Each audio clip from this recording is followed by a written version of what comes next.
तो हम लोग कर रहे थे फोटोसिंथेसिस इन प्लांट। फोटोसिंथेसिस का मतलब था क्या? पौधा सूरज की रोशनी में अपना खाना बना लेगा और इसके लिए उसे दो रॉ मटेरियल की जरूरत पड़ेगी। The first one is CO2 and second one is water. और साथ में और भी फैक्टर्स की जरूरत पड़ती है जो कि पौधे के पास उपस्थित होते हैं, जैसे chlorophyll which is the green colour pigment present in the chloroplast. आज का मोटिवेशनल कोट है, मुस्कुराहट इसलिए नहीं है, चेहरे पे मुस्कुराहट इसलिए नहीं है क्योंकि लाइफ में खुशियां बहुत है, ठीक है ना। मुस्कुराहट इसलिए है क्योंकि जिंदगी से ना हारने का वादा है, समझे। तो लाइफ में मुस्कुराते रहिए चाहे जितना भी कम हो, है ना। तो क्या हुआ, यही इसमें बताया गया है कि मुस्कुराना इसलिए नहीं है कि जब लाइफ में खुशियां हो तभी मुस्कुराइए, मुस्कुराइए इसलिए भी क्योंकि लाइफ से ना हारने का प्रॉमिस है। हाँ, प्रॉमिस को वादा ही कहते हैं। हमने कुछ चीजें पढ़ी थी, आपको याद आ गई होंगी। लाइट आई पौधों पत्तियों पे पड़ी, फिर हमने स्टार्च टेस्ट से ये पता किया था कि क्लोरोफिल की प्रेजेंस में ही क्या होगा, फोटोसिंथेसिस। फिर हमने पार्शियल कवर्ड लीफ एक्सपेरिमेंट किया था, फिर हमने मोल्स हाफ लीफ एक्सपेरिमेंट किया था, फिर हमने पिस्टले का एक्सपेरिमेंट किया था, फिर इंजन हॉज ने, फिर उसके बाद हमने और भी चीजें, TW इंगलमैन का एक्सपेरिमेंट किया था, वॉन नील की बात को समझा था, फिर हमने नई इक्वेशन बनाई थी, फिर हमने ये देखा था कि फोटोसिंथेसिस पत्तियों में कहाँ होती है, मेसोफिल सेल में, फिर देखा मेसोफिल सेल में भी कहाँ होती है, क्लोरोप्लास्ट में। क्लोरोप्लास्ट में दो भाग देखे थे कल, मेम्ब्रेनस सिस्टम और non membranes system. Membranes system में क्या आएगा, मेम्ब्रेनस सिस्टम में क्या आया था, थैलेकॉइड प्लस थैलेकॉइड यानी ग्रेना। थैलेकॉइड सिंगल को बोलते थे, पूरे झुंड को क्या बोलते थे, ग्रेना। तो एक तो ग्रेना आ गया था और ये आया था स्ट्रोमा लैमेली। दो ग्रेना को जोड़ने वाली ट्यूब का नाम stroma lamellae.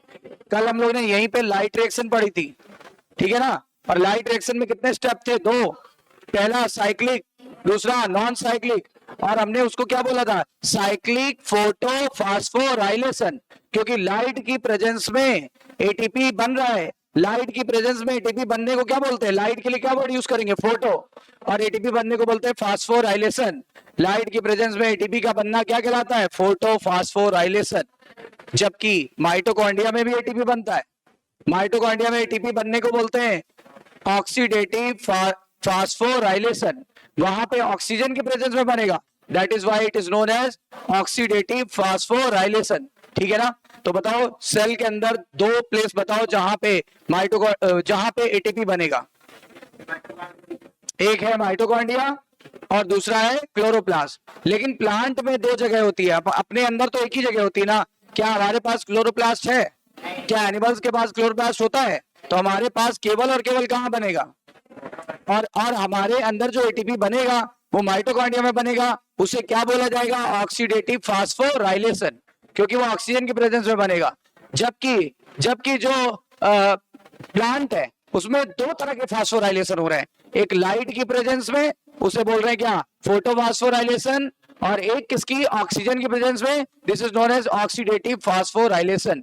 Oxidative phosphorylation mitochondria में हो रहा है और फोटोफॉस्फोराइलेशन क्लोरोप्लास्ट में हो रहा था। कल हम लोग ने क्या पढ़ा था, क्लोरोप्लास्ट वाला कि माइटोकॉन्ड्रिया वाला, यानी फोटोफॉस्फोराइलेशन कि oxidative phosphorylation, photophosphorylation. Is that clear?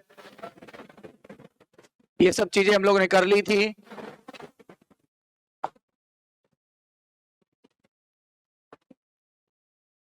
हाँ, अभी मैं जो बात बता रहा था आपको कि ATP दो जगह बनती है, ATP दो जगह बनती है। पहली कहां बनती है, माइटोकॉन्ड्रिया में, और दूसरी कहां बनती है, क्लोरोप्लास्ट में।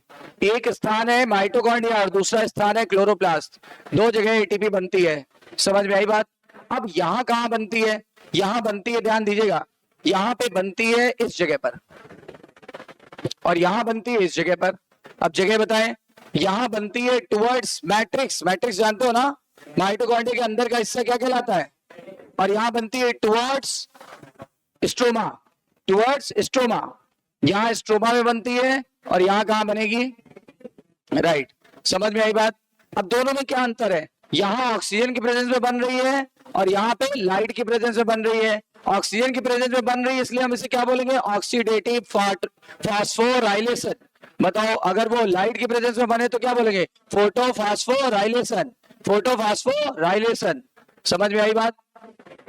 अच्छा ध्यान देना, यहाँ पे बोल रहा है हाइड्रोजन आयन कॉन्सेंट्रेशन की बात कर रहा है। देखो चाहे यहाँ एटीपी बने या यहाँ एटीपी बने, दोनों जगह जब एटीपी बनती है तो हाइड्रोजन का अंतर पैदा होना बहुत जरूरी है। हाइड्रोजन के अंतर को बोलते क्या? Hydrogen gradient. बताओ कौन सा आयन का ग्रेडियंट जरूरी है? Hydrogen ion. हाइड्रोजन आयन का ग्रेडियंट यानी प्रोटॉन पंप बोल सकते हैं। प्रोटॉन का ग्रेडियंट, प्रोटॉन पंप द्वारा क्या होगा वो किया जाएगा। मतलब हाइड्रोजन आयन जो होता है उसको एक तरफ ज्यादा कर दिया जाएगा, दूसरी तरफ कम। यानी यहाँ पर ये किस पर बेस्ड है? एटीपी का बनना किस पर आधारित है? प्रोटॉन पर कि न्यूट्रॉन पर कि इलेक्ट्रॉन पर? प्रोटॉन पर। एक तरफ प्रोटॉन ज्यादा होना चाहिए तो दूसरी तरफ प्रोटॉन कम होना चाहिए। इसी अंतर को क्या बोलते हैं? इसी अंतर को बोलते हैं प्रोटॉन ग्रेडियंट। क्या बोलते हैं? ठीक है ना, एटीपी का बनना प्रोटॉन ग्रेडियंट पर आधारित है। एक बात समझ में आई? और इस थ्योरी का नाम दिया गया, इस थ्योरी को बोला जाता है केमी ऑस्मोटिक थ्योरी। बोलिए जरा साथ में, केमी ऑस्मोटिक थ्योरी। ये थ्योरी का नाम है केमी ऑस्मोटिक थ्योरी। ये थ्योरी किस पर आधारित है? प्रोटॉन ग्रेडियंट पर। एक तरफ प्रोटॉन ज्यादा करना पड़ेगा, दूसरी तरफ कम करना पड़ेगा, ठीक है ना। और जब इस प्रोटॉन ग्रेडियंट को तोड़ेंगे भरपूर ऊर्जा मिलेगी, और इसी ऊर्जा से NADP plus, NADP plus hydrogen को लेगा, ठीक है ना, और क्या करेगा? NADPH2 में बदल जाता है, और साथ में आपको पता है एटीपी भी बन जाती है ना, एटीपी भी बन जाती है। लेकिन यहाँ पे हमें केवल किसको देखना है? एटीपी के बनने को देखना है, क्योंकि हम लोग ETS पढ़ रहे हैं। ETS पता है ना, electron transport system, electron transport मिल, कल पढ़ा था। इलेक्ट्रॉन ट्रांसपोर्ट मिल का काम क्या है? एटीपी बनाना, एटीपी बनाना, ठीक है ना। एटीपी का बनना किस पर आधारित है? Proton gradient. एटीपी बनने की थ्योरी का नाम क्या है? केमी ऑस्मोटिक थ्योरी। अब एटीपी कब बनेगी? जब एक तरफ हाइड्रोजन ज्यादा हो, दूसरी तरफ कम, ठीक है ना। अब ध्यान देना, यहां पे हाइड्रोजन कहां ज्यादा होता है? ल्यूमेन में। कहां ज्यादा है? यानी थैलेक्वाइड के अंदर हाइड्रोजन ज्यादा होगा और स्ट्रोमा में कम होगा। और यहाँ पे देखिएगा उल्टा होता है। यहाँ पे क्या होगा? इस जगह पे ज्यादा है हाइड्रोजन, कहां पे? दोनों मेम्ब्रेन के बीच में, दोनों मेम्ब्रेन के बीच में, है ना, पेरी माइटोकॉन्ड्रियल स्पेस। यानी यहाँ दोनों मेम्ब्रेन के बीच में हाइड्रोजन ज्यादा है और अंदर की तरफ हाइड्रोजन कम है, ठीक है ना। तो उल्टा है यहाँ पे। अच्छा देखो जरा, यहाँ पे हाइड्रोजन ज्यादा है अंदर और बाहर कम है। मतलब ल्यूमेन में हाइड्रोजन ज्यादा होंगे और बाहर कम होंगे, स्ट्रोमा में कम होंगे। यहाँ पे देखो, इस जगह पे ज्यादा है और इस जगह पे कम है। अब समझ आई बात? किस जगह पे ज्यादा है? इस जगह पे ज्यादा है। दोनों मेम्ब्रेन के बीच में ज्यादा है और मैट्रिक्स में कम है, ठीक है ना। यहाँ पे एटीपी बनेगा स्ट्रोमा में और यहाँ पे एटीपी किधर बनेगा? यहाँ पे एटीपी बन रहा है matrix side. Is that clear? दोनों बातें क्लियर हो गई। देखो, इसी थ्योरी का नाम है क्या? केमी ऑस्मोटिक थ्योरी। और ये थ्योरी ये एक्सप्लेन करती है कि एटीपी कैसे बनता है। तो आइए देखते हैं एटीपी कैसे बनता है। ये देखो, ये एनसीईआरटी का फिगर है, शायद आपके एनसीईआरटी में है ना। अब देखो क्या है, कल हम लोग ने पढ़ा था, ये एक सिक्का है, एक सिक्के का नाम, एक सिक्के का नाम थैलेक्वाइड। एक सिक्के को क्या बोलते हैं? थैलेक्वाइड। तो एक सिक्के के अंदर गए तो ये खोखला सिक्का है कि सॉलिड है? खोखला है। खोखले भाग का नाम ल्यूमेन। अभी अभी जस्ट अभी अभी मैंने बताया कि अंदर की तरफ हाइड्रोजन आयन ज्यादा होते हैं कि कम? ज्यादा। और बाहर की तरफ? अंदर ज्यादा बाहर कम। तो कैसे इसको मेंटेन किया गया होगा ना, इस तरह की सिचुएशन को यहाँ मेंटेन किया गया होगा ना, तभी तो हुआ है, अपने आप तो होगा नहीं। तो इसको कैसे मेंटेन करेंगे? यही 3 स्टेप में मेंटेन करते हैं। 3 स्टेप में हाइड्रोजन ग्रेडियंट को मेंटेन किया जाता है। कितने स्टेप में? 3 स्टेप में हाइड्रोजन ग्रेडियंट को मेंटेन किया जाता है। समझ में आई बात? ये देखो, ये है फोटो सिस्टम सेकेंड, कल पढ़ा था। ये है फोटो सिस्टम 1, पढ़ा था कल। इसका रिएक्शन सेंटर है P600 और इसका रिएक्शन सेंटर है P700। और ये देखो, ये कौन सा है? ये जेड स्कीम चल रही है, जेड स्कीम चल रही, कल बताया था। देखो यहाँ पे लाइट आई, ध्यान दो थोड़ा, ये थोड़ा सा अलग तरीके से हमने अलग बताया था, ये थोड़ा सा बहुत छोटा बना दिया है, कोई दिक्कत नहीं है। देखो लाइट आई, लाइट यहाँ पे गिरी और यहाँ पे भी गिरी। कल वाली बात याद करो, यहां से लाइट आई तो लाइट गिरी, तो लाइट ने दो काम किए, यहां पे दो काम करेगा, यहां एक काम करेगा, यहां दो काम कौन से करेगा बताओ जरा, बिना देखे बताओ। पानी को तोड़ेगा और इलेक्ट्रॉन को उत्तेजित करेगा, एक्साइटेड करेगा, करेगा कि नहीं करेगा। तो यहां देखो लाइट आई, यहां के इलेक्ट्रॉन उत्तेजित हुए, इलेक्ट्रॉन उत्तेजित होने के बाद रिएक्शन सेंटर ने पकड़ लिया, रिएक्शन सेंटर ने पकड़ने के बाद याद करो ईटीएस को भेज दिया, ये ईटीएस का पार्ट है, this is the part of ETS का पार्ट है, इलेक्ट्रॉन ट्रांसपोर्ट सिस्टम, या इलेक्ट्रॉन वो एटीपी मिल बोला था, एटीपी मिल बोला था ना, यहां भेज दिया। और इसमें होते हैं कुछ विशेष तरह के पिगमेंटेड प्रोटीन, कौन सी प्रोटीन, पिगमेंटेड प्रोटीन, नाम सुन लो, साइटोक्रोम, साइटोक्रोम B6 और F, साइटोक्रोम B6 और F। बताओ ईटीएस की पिगमेंटेड प्रोटीन जो बहुत ही स्पेशल है, साइटोक्रोम B6 और F, ये फोटो सिस्टम 2 को 1 से जोड़ रही है, दोनों के बीच में, राइट, क्लियर। और एक स्पेशल टाइप की प्रोटीन है, कल बताया था, वो प्लग की तरह काम करती है, वो प्लग की तरह काम करती है, नाम है प्लास्टोसाइनिन, साइनोवाइड कहीं भी आ जाए तो ब्लू, तो ये ब्लू कलर की प्रोटीन है, ब्लू कलर की प्रोटीन होती है, और ये फोटो सिस्टम सेकेंड और फर्स्ट के बीच प्लग प्लग प्लग की तरह काम होती है। प्लग का काम क्या होता है, छोड़ना, है ना। और दोनों के बीच में क्या है, ईटीएस, दोनों के बीच में क्या है, ईटीएस, दोनों का प्लग क्या है, प्लास्टोसाइनिन, किस कलर की है, ब्लू कलर, क्योंकि साइनो कहीं भी आ जाए तो ब्लू, जैसे ब्लू ग्रीन एल्गी बीजीए, है ना, ब्लू होता है कि नहीं, तो उसको साइनो बैक्टीरिया भी कहते हैं, बीजीए को क्या कहते हैं, साइनो बैक्टीरिया, इसीलिए तो साइनो आया तो ब्लू, सही है। तो यहां से क्या आया, लाइट, इस पे गिरा, इलेक्ट्रॉन उत्तेजित हुए, इलेक्ट्रॉन उत्तेजित हुए, यहां इलेक्ट्रॉन होल पैदा हो गए, याद करो, इलेक्ट्रॉन होल पैदा हो गए, घर खाली की भर गया, खाली है ना, अभी खाली है, देखो बाद में देखेंगे कि कौन आता है। यहां से इलेक्ट्रॉन यहां पे आ गए, इन्हें पकड़ लिया, यहां से आ गए रिएक्शन सेंटर, रिएक्शन सेंटर से फर्स्ट इलेक्ट्रॉन एक्सेप्टर, और फर्स्ट इलेक्ट्रॉन एक्सेप्टर सेकंड का क्या था, पीएस सेकंड का first electron acceptor pheophytin, pheophytin, pheophytin ने पकड़ लिया। अब फियोफाइटिन ने पकड़ने के बाद क्या किया, पीक्यू को दे दिया, किसको दिया, पीक्यू को, पीक्यू क्या होता है, प्लास्टोक्यूनॉन, प्लास्टोक्यूनॉन किसको दे दिया, पीक्यू, पीक्यू, पीक्यू का नाम प्लास्टोक्यूनॉन, तो बताओ किसको दे दिया, फर्स्ट इलेक्ट्रॉन एक्सेप्टर ने इलेक्ट्रॉन किसको दे दिया। अब पीक्यू जो है ये हाइड्रोजन एक्सेप्टर है, इलेक्ट्रॉन एक्सेप्टर नहीं है, क्या है ये, नॉट है इलेक्ट्रॉन एक्सेप्टर, ये हाइड्रोजन एक्सेप्टर है, इलेक्ट्रॉन एक्सेप्टर नहीं है, ठीक है ना। तो याद रखना ये यहां से हाइड्रोजन लेता है, कहां से, स्ट्रोमा से, स्ट्रोमा से हाइड्रोजन लेगा और खुद बदल जाएगा PqH2 में, और इलेक्ट्रॉन भी लेगा यहां से और अपना हाइड्रोजन इधर छोड़ देगा, इलेक्ट्रॉन इधर फेंक देगा, समझ रहे हो। ये हाइड्रोजन कैरियर है कि इलेक्ट्रॉन कैरियर, जल्दी बोलो। अगर हाइड्रोजन कैरियर है तो ये हाइड्रोजन को कैरी करेगा ना, कैरी करेगा तो कोई जगह तो होगी ना, कहां है जगह, from stroma to lumen, from stroma to, उधर से पिक करेगा इधर ड्रॉप करेगा, उधर से पिक करेगा इधर से ड्रॉप करेगा, उधर से पिक करेगा इधर ड्रॉप करेगा, समझे। लेकिन जब वो पिक करेगा तो ये कहेगा जब तुम हाइड्रोजन पकड़ रहे हो तो इलेक्ट्रॉन भी ले जाओ, तभी तो रिएक्शन बैलेंस होगी, क्योंकि इस पे चार्ज कैसा है ना। तो इसको इलेक्ट्रॉन की भूख है कि इलेक्ट्रॉन इसके अंदर ऑलरेडी है, इलेक्ट्रॉन के लिए भूखा है ये।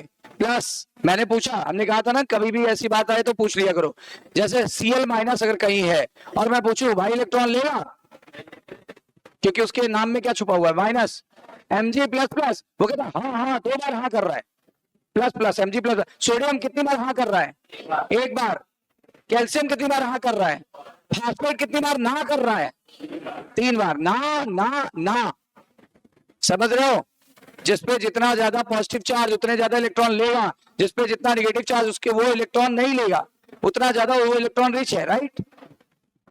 अब बताओ इस पे पॉजिटिव चार्ज था कि नहीं, तो जब ये PQ ने हाइड्रोजन को रिसीव किया तो इधर से इलेक्ट्रॉन भी तो लेना पड़ेगा ना, तो ये एक्चुअली में हाइड्रोजन एक्सेप्टर है, लेकिन जब ये हाइड्रोजन यहाँ से एक्सेप्ट करता है और यहाँ छोड़ता है तो इलेक्ट्रॉन को भी ले जाना इसकी मजबूरी हो जाती है। ठीक है, चलो इलेक्ट्रॉन कहाँ आ गया और हाइड्रोजन कहाँ आ गया अंदर। इलेक्ट्रॉन यहाँ पे आ गया साइटोक्रोम B6 और F यानी ETS में प्रवेश कर गया है। अब वो इलेक्ट्रॉन यहां से होते हुए कहां चला गया, पीसी में चला गया, प्लास्टोसाइनिन ने इसे कहां भेज दिया, यहाँ। लेकिन रुक जाना, यहाँ पे तो घर भरा हुआ ऑलरेडी, इसके अपने इलेक्ट्रॉन तो यहाँ है, PS1 के इलेक्ट्रॉन भी तो है ना अंदर। लेकिन रुकना, लाइट यहाँ पड़ी तो क्या यहाँ नहीं पड़ी, यहाँ भी पड़ी, यहाँ पड़ी, तो ये वाले इलेक्ट्रॉन यहाँ चले गए, यहां से इन्होंने ले लिया, याद करो। और हाइड्रोजन भी कहां से ले लेता है, स्ट्रोमा से, हाइड्रोजन भी स्ट्रोमा से लिया और इलेक्ट्रॉन ले लिया यहां से अंदर से, और किस में बदल गया, NADPH। कल पढ़ा था हम लोगों ने, लेकिन आज रिवाइज कर रहे हैं, NADPH में बदल गया। मैं बार बार कहता था NADPH2 में बदल गया, राइट। चलो ये कहानी तो समझ आ गई है। यहाँ के इलेक्ट्रॉन इसके पास चले गए, देखो इसके पास, तो ये घर खाली है कि भरा हुआ है। पीसी ने कहा कि जो इधर से इलेक्ट्रॉन आ रहे हैं तुम्हारा घर तो वाटर वाले ने भर दिया है, यहाँ पे इलेक्ट्रॉन कहां से आ गया, वाटर से, तो ये घर ऑलरेडी भर गया। पीसी ने कहा देखो तुम अपने घर जाके कोई फायदा नहीं, तुम्हारे घर पे ऑलरेडी किसी और का कब्जा है, ठीक है ना, तो तुम एक काम करो, पड़ोसी का घर खाली है वहां चले जाओ। तो पड़ोसी का घर यानी किसका घर, PS1 के इलेक्ट्रॉन होल जो थे वो इसने भर दिया। और इस प्रकार लाइट आएगी फिर चलेगी, फिर ऐसे होगा, फिर लाइट आएगी फिर चलेगा, फिर ऐसे होगा, बार बार यहाँ के इलेक्ट्रॉन भरते जाएंगे और ये वाले इलेक्ट्रॉन आगे बढ़ते जाएंगे। बोलो सही है, यहां तक समझ में आई बात। अब देखो होगा क्या इससे, बाहर हाइड्रोजन में कमी आ रही क्या अधिकता आ रही है, बाहर हाइड्रोजन में कमी आ रही क्या अधिकता, कैसे कैसे कैसे कमी आई, दो कारणों से, सुनना, दो कारणों से।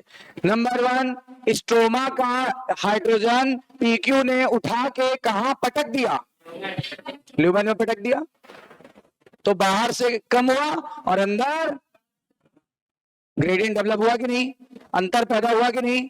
अब जरा सुनना, दूसरा क्या हुआ, ये जो हाइड्रोजन है ये कहां से लिया जा रहा है, अंदर से कि बाहर से, तो और कम हो गया, स्ट्रोमा में और कम हो गया, स्ट्रोमा में और कमी आ गई। दो कारण, और मैंने कितने कारण बताए थे, 3। तो तीसरा और अंतिम कारण क्या है, तीसरा और अंतिम कारण है क्या, अंदर क्यों ज्यादा हो रहा है, एक तो यहां से आया और एक तो बाहर कमी हुई। और ये वाटर अंदर टूटता है कि बाहर टूटता है, PS2 के अंदर की साइड की PS2 के बाहर की साइड, आई मीन टू से टुवर्ड्स ल्यूमेन साइड की टुवर्ड्स स्ट्रोमा साइड।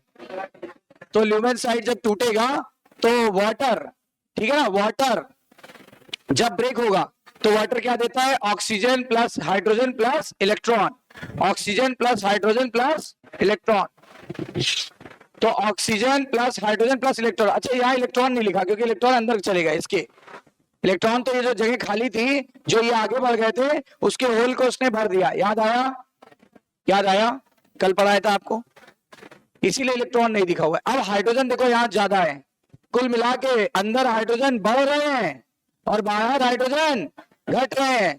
कुल कितने कारण हैं, पहला कारण हाइड्रोजन को पिकअप करके कहां भेज दिया गया, किसने भेजा, PQ, प्लास्टोक्विनोन ने।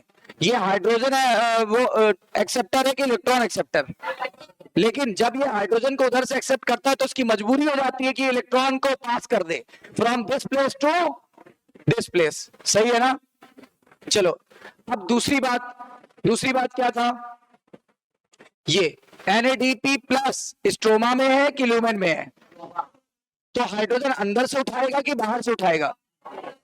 अगर हम यहाँ बैठे हुए तो यहीं पर पानी अवेलेबल है तो हम यहाँ पियेंगे कि पड़ोसी के घर जाके पियेंगे, यहीं पे पियेंगे ना। तो यहाँ पे NADP प्लस को बगल में ही हाइड्रोजन मिल रहा है, तो ये अंदर क्यों जाएगा, वहीं से हाइड्रोजन पिकअप कर लिया और NADPH2 में बदल गया, किसमें बदल गया, NADPH2 में। तो बाहर कमी हुई कि अधिकता, कमी हुई।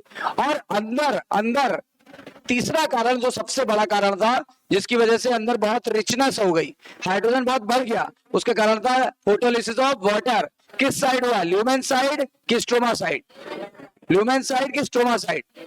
और इस तरीके से हाइड्रोजन का अंतर पैदा हो चुका है। कितने कारण? अब देखो अगर अंतर पैदा हो गया तो यहाँ बहुत कम हो गया है, यहाँ बहुत ज्यादा हो गया है, इसको बोलते हैं क्या? प्रोटॉन ग्रेडियंट पैदा हो गया। अब प्रोटॉन ग्रेडियंट में हम इतना इंटरेस्टेड क्यों थे? क्योंकि प्रोटॉन ग्रेडियंट को जब तोड़ेंगे तो इतनी एनर्जी नहीं मिलेगी, इतनी ही मिलेगी, अनलिमिटेड, इतनी से मिलेगी कि बहुत सारी मिलेगी, बहुत सारी ऊर्जा मिलेगी। और उसी ऊर्जा का उपयोग करके हम क्या कर लेंगे? हम करेंगे क्या? ATP synthesis. ATP synthesis. अब समझो एटीपी सिंथेसिस के लिए एक एंजाइम चाहिए, एटीपी सिंथेस लिखा हुआ है, एटीपी सिंथेस। एटीपी सिंथेसिस के लिए कौन सा एंजाइम चाहिए? आगे एज लगा दो ना, सिंथेसिस के आगे एज लगाओ तो नाम क्या पड़ेगा? ATP synthase. ATP synthase. बताओ एटीपी सिंथेसिस के लिए कौन सा एंजाइम? सिंथेस। अब इस एंजाइम में दो पार्ट होते हैं, एक CF0 जो अंदर धसा हुआ है मेम्ब्रेन में, और एक CF1 जो बाहर उभरा हुआ है। अगर आपको याद हो प्लाज्मा मेम्ब्रेन, तो प्लाज्मा मेम्ब्रेन में बताया गया था कि प्रोटीन, कुछ प्रोटीन सरफेस पर होती है और कुछ प्रोटीन अंदर धसी होती है। तो ये अंदर धसी है तो ये कौन सी प्रोटीन हुई? इंटीग्रल, इंटीग्रल प्रोटीन हुई। और ये उभरी हुई है तो बताओ ये कौन सी हुई? पेरिफेरल प्रोटीन या एक्सट्रेंसिक प्रोटीन? ये एक्सट्रेंसिक या पेरिफेरल प्रोटीन। और ये इंट्रेंसिक या इंटीग्रल प्रोटीन। बोलो सही है कि नहीं? बताओ CF0 का कौन सी प्रोटीन है? CF0 कौन सी प्रोटीन है?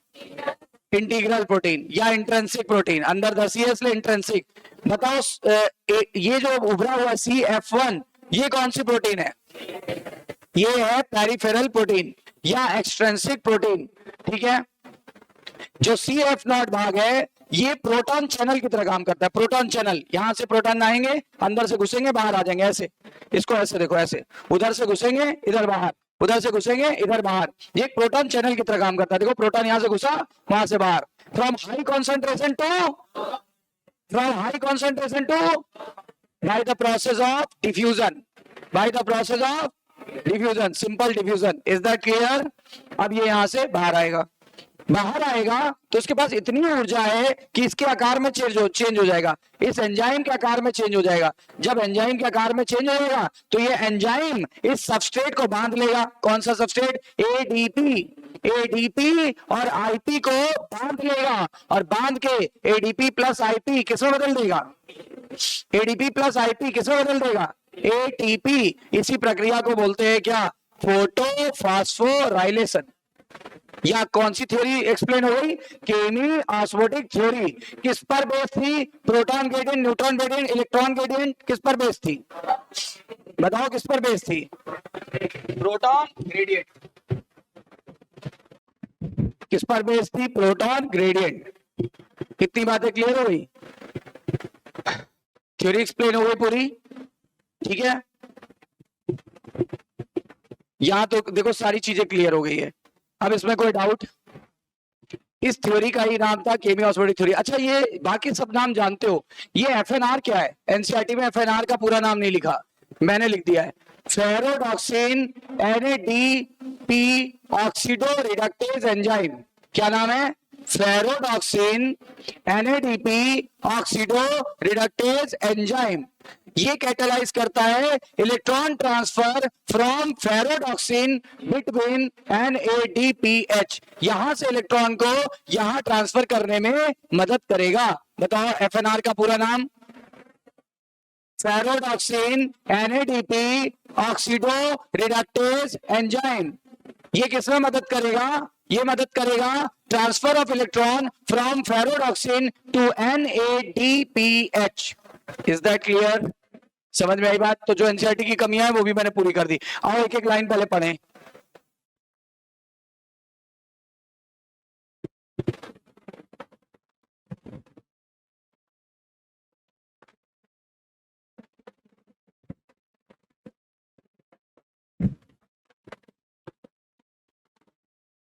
कौन सी थ्योरी एक्सप्लेन कर रहा हूं मैं? केमी ऑस्मोटिक थ्योरी। पहले इसको हाइपोथेसिस कहते थे, अभी ये लगभग थ्योरी बन गई है क्योंकि ये सही है। हाइपोथेसिस मतलब पहले परिकल्पना थी, ऐसी कल्पना की गई थी, लगभग अभी मोर और लेस इसको थ्योरी बोलने लगे। तो केमी ऑस्मोटिक हाइपोथेसिस या chemi osmotic theory. Let us now try and understand how actually ATP is synthesized in the chloroplast. बोलते हैं जानने की ये उत्सुकता है कि एक्चुअली में एटीपी कैसे बनेगा, एटीपी एक्चुअली में कैसे बनेगा क्लोरोप्लास्ट में, ये जानने की इच्छा है. तो the chemiosmotic hypothesis has been put forward to explain this mechanism. बताओ एटीपी के बनने को एक्सप्लेन करने की थ्योरी का नाम केमियोस्मोटिक. हमारे सेल में, हमारे सेल का मतलब हो गया लिविंग वर्ल्ड. लिविंग वर्ल्ड में जो भी जीव हैं उनके सेल में कितने ऑर्गेनेली में चलती है? 2 सेल ऑर्गेनेली में चलती है, एक माइटोकॉन्ड्रिया और एक क्लोरोप्लास्ट. अभी कहां पढ़ रहे हैं? हाँ, जब रेस्पिरेशन पढ़ेंगे तो कहां पढ़ेंगे? दोनों एक ही चीज है, एक ही जैसा है. एक जगह समझ लो, दूसरी जगह भी वैसे वही नियम अप्लाई होंगे. देखो क्या कहा उसने, आ गया वही बात. रेस्पिरेशन और फोटोसिंथेसिस दोनों के लिए ये थ्योरी काम करती है. This theory is valid for the respiration की, this theory is valid for the photosynthesis की, बोथ. और ATP synthesis is link to the development of a proton gradient. बताओ एटीपी का बनना किस पर आधारित है? Proton gradient, electron gradient, neutron gradient की ऑल ऑफ दिस. अभी पूछा था, आपने बताया था sir proton gradient across the membrane. कह रहा है प्रोटॉन ग्रेडियंट कहां मेम्ब्रेन, कहां पे डेवलप होना होगा? किसी मेम्ब्रेन के दोनों तरफ, किसी मेम्ब्रेन के दोनों तरफ. इस समय ये मेम्ब्रेन कौन सी है? इस समय, अरे अभी कौन सी मेम्ब्रेन की बात कर रहे थे? थैलेक्वाइड. कौन सी मेम्ब्रेन? थैलेक्वाइड. ठीक है ना? तो देखो लिखा है इस समय ये मेम्ब्रेन होगी हमारी थैलेक्वाइड की membrane. This time the membrane of thylakoid. बिना देखे भी कोई चीज बोल दिया करो. अभी तो आपको दिखाया कौन सी मेम्ब्रेन की बात चल रही थी, कौन से ल्यूमेन की बात चल रही थी. There is one difference though. Here the proton accumulated towards inside the membrane. वही डिफरेंस बता रहे हैं. कह रहे यहां पे ल्यूमेन के अंदर होगा, यहां पे प्रोटॉन कहां जाता होगा? ल्यूमेन के अंदर. और कह रहा है उस केस में कहा होगा? यहाँ ल्यूमेन में होगा. जबकि रेस्पिरेशन में प्रोटॉन एक्युमुलेटेड होगा दोनों मेम्ब्रेन के बीच के स्पेस में. बताया था अभी फिगर जब समझा रहे थे, बोलो, है ना? दोनों मेम्ब्रेन के बीच में. और एक बार फिगर फिर से मैं क्लियर कर दूं, अगर कंफ्यूजन हो रहा है तो जितनी बात इन्होंने बोली है वो बता दें एक बार फिर से.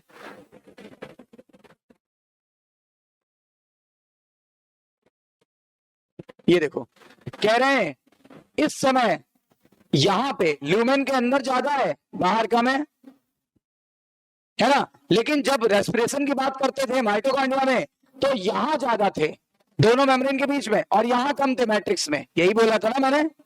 अब समझ में आ गया? यहां पे एटीपी बनने को हमने बार बार बोला था ऑक्सीडेटिव फास्फोराइलेशन. यहां एटीपी बनने को दोनों जगह एक ही फंडे लग रहे हैं कि अलग अलग? केमियोस्मोसिस रेस्पिरेशन के लिए वैलिड है कि फोटोसिंथेसिस के लिए वैलिड है कि दोनों के लिए?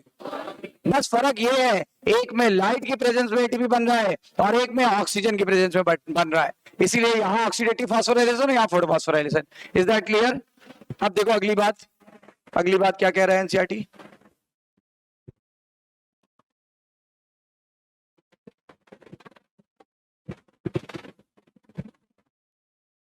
ये बात मैं रिपीट करना चाहूंगा. रेस्पिरेशन में प्रोटॉन कहां इकट्ठा हो रहा था? दोनों मेम्ब्रेन के बीच में of mitochondria. When electron move through ETS, जब इलेक्ट्रॉन ईटीएस से मूव करेगा, बताओ फोटो सिस्टम सेकेंड और फोटो सिस्टम 1 के बीच में साइटोक्रोम B6 और F था. वो किसका पार्ट था? ईटीएस का. कह रहा है इलेक्ट्रॉन जब ईटीएस के द्वारा मूव करेगा, जब ईटीएस के द्वारा मूव करेगा तब जाकर के एटीपी बनेगा. Let us understand what cause the proton gradient. पता करना है कि प्रोटॉन ग्रेडियंट कैसे पैदा हुआ, प्रोटॉन ग्रेडियंट कैसे मेंटेन किया गया, कैसे एक तरफ ज्यादा हो गया एक तरफ कम हो गया. कितने कारण थे? 3 कारण थे. ठीक है ना? लिखा हुआ है अक्रॉस द मेम्ब्रेन. कौन सी मेम्ब्रेन? फिर से बोलो, thylakoid membrane. When need to be consider again the process take place during the activation of electron. बोलते हैं इंपॉर्टेंट बात ये है, ये प्रोसेस तभी चलेगी जब इलेक्ट्रॉन एक्साइटेड हो. एक्टिवेटेड का मतलब एक्साइटेड हो, जब ऊर्जा हो उनके पास. अब ऊर्जा ही नहीं है तो एटीपी कैसे बन जाएगा? बिना ऊर्जा के एटीपी कैसे बन जाएगा? याद है? And there transport to determine the step that cause a proton gradient. बोलते हैं इनका जो वो है स्टेप वही डिटरमाइन करेगा क्या, इनका जो स्टेप है वही डिटरमाइन करेगा प्रोटॉन ग्रेडियंट, मतलब इनका किस दिशा में जाना है वही डिसाइड करेगा क्या एटीपी का बनना या हाइड्रोजन आयन का ग्रेडियंट मेंटेन होना। अच्छा कितने स्टेप में होगा जल्दी बताओ। तो ए बी सी करके दिया एनसीईआरटी में, ए वाला देखते, ए स्टेप क्या है, सिंस स्प्लिटिंग ऑफ वाटर, देखो पहले अंदर वाला इन्होंने बोला है, पहले अंदर वाला बोल दिया, अंदर स्प्लिटिंग होती कि बाहर, पहले बताओ अंदर होती कि बाहर, टुवर्ड्स स्ट्रोमा की टुवर्ड्स ल्यूमेन, टुवर्ड्स PS2 की टुवर्ड्स PS1, टुवर्ड्स PS2, बिल्कुल क्लियर है, बताओ जल्दी से। देखो splitting of water molecule takes place in the inner side of the membrane, inner side मतलब ल्यूमेन साइड, बोलो ल्यूमेन साइड, और मैं ये भी लिख दे रहा हूं, याद दिला रहा हूं किससे रिलेटेड था, PS2, प्रोटॉन या hydrogen ion are produced by the splitting of water, बोल रहा ये यहाँ पे कहां से आ गया, अंदर कहां से आ गया ये प्रोटॉन, बोला क्या पानी के टूटने से, कहां पे आ गया, ल्यूमेन के अंदर of the thylakoids, lumen of the thylakoids, बोलो सही है, बताया था कि नहीं बताया था। और ये यहां से जो इलेक्ट्रॉन निकले थे उन्होंने ही PS2 के इलेक्ट्रॉन होल को भर दिया, और इसीलिए जेड स्कीम में इलेक्ट्रॉन अपने घर को वापस नहीं जा पाए, इसलिए प्रोसेस साइक्लिक हो गई कि नॉन साइक्लिक, बिल्कुल क्लियर है। चलिए ये वही फिगर है जो हमने अभी आपको बताया, एनसीईआरटी में थोड़ा ब्लर ब्लर है, हमने आपको बिल्कुल क्लियर बताया ना यही चीज, ये PS2 है, ये PS1 है, ये दोनों को जोड़ने वाला प्लग है, प्लग का नाम है पास्टोसाइन, और ये है साइट ETS का part, that is pigmented protein, cytochrome B6 और F, और ये प्लास्टोक्विनोन है, हाइड्रोजन कैरियर है कि इलेक्ट्रॉन कैरियर, पर मजबूरी है इसकी, जब इसको यहां से यहां हाइड्रोजन ले जाना है तो मजबूरी में इलेक्ट्रॉन लेना ही पड़ेगा, तभी तो रिएक्शन बैलेंस होगी। देखो अब सारा चर्चा इसी पे है, अभी चर्चा इस पे था, अभी हमारी डिस्कशन किस पे चल रही थी कि अंदर बढ़ा कैसे, अब हमारा डिस्कशन होगा कि बाहर घटा कैसे, सही है ना। बाहर दो कारणों से घटा, पहला एक तो इसने खा लिया हाइड्रोजन, इसने खा के अपने आप को किसमें बदल लिया, NADPH2, याद आया, एक तो इधर से कमी आई, और इसने क्या किया, इसने उधर से पकड़ा अंदर फेंक दिया, उधर पकड़ा अंदर फेंक दिया, उधर से पकड़ा अंदर फेंक दिया। चलो यही वाला स्टेप देखते हैं, सेकंड वाला, यानी ए के बाद